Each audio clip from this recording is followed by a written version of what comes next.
Have you ever heard of the sinking fund? Nope. No, I have not. No. What's a sinking fund? No, I haven't. No. I've never heard of something like that in my life. No. Huh? No. I don't know. I really never heard of it. No. What's the sinking fund? What's a sinking fund? So you may be wondering, what is the sinking fund? Why should I care? This is why you should.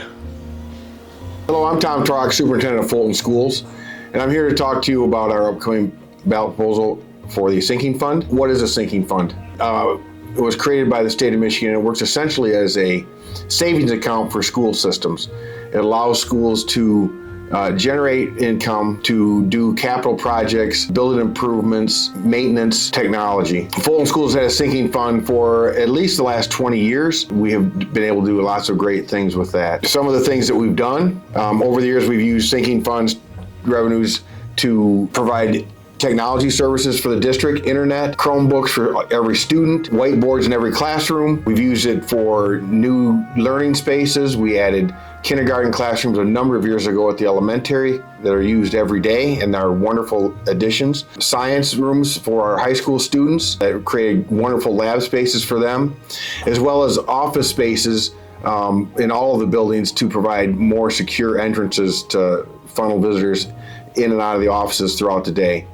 We also use sinking funds for a lot of our safety needs, cameras, systems, PA systems, door locking systems, all that stuff is paid for with sinking fund dollars. We've replaced boilers over the years. We had to replace the bleachers in the elementary, high school, and at the football field. The ones that we had were aged and weren't passing inspections, so those were all replaced throughout the years. And most recently, we use sinking fund dollars for the new playground. Why are we seeking an early renewal? That's another question that I get a lot. Recently, the state of Michigan changed the scope of what you could use sinking fund dollars for, and they added the use for transportation. So we're now able to use sinking fund dollars to purchase buses, purchase maintenance equipment, plow trucks, those types of things. However, when they did that, they only approved that for sinking funds that were approved after August of 2023.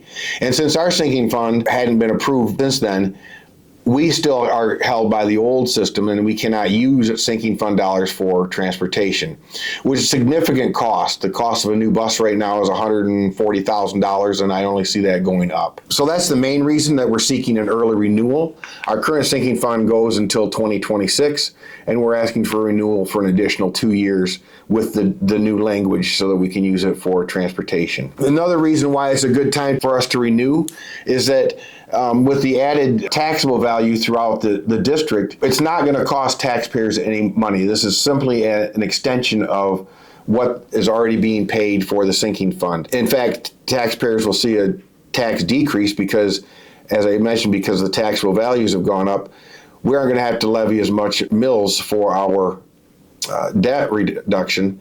So that is going to go down by about $500,000 for all the taxpayers in the district. It's kind of confusing the way the language is written because it says increase on the ballot. That's the legal language that we have to go by, but it's not an increase. It increases the length of the term by an additional 2 years, but it is not a tax increase. One of the questions I also get asked is, well, what happens if it doesn't pass? If it doesn't pass, then the district has to take general fund dollars to do all those things that we currently do with the sinking fund. That's going to significantly impact the things that we're able to do. You know, things like new curriculum, technology, the Chromebooks, all that stuff will now have to come out of general fund, which is going to create some budget difficulties for us that we're probably going to have to look at streamlining and potential cuts. So this is a revenue source that's very important to the district, and we just ask everybody to consider that when they go to the polls this November. Thank you. And if you have any questions, please don't hesitate to reach out to me. You can contact me here at the office, or you can talk to any of the administrators throughout the district. Thank you and have a great day. Wow, we really got to renew that. Vote. Vote. Got to renew that. Vote. We got to vote. I'm going to tell my mom to vote. Please, if you can, vote November 5th.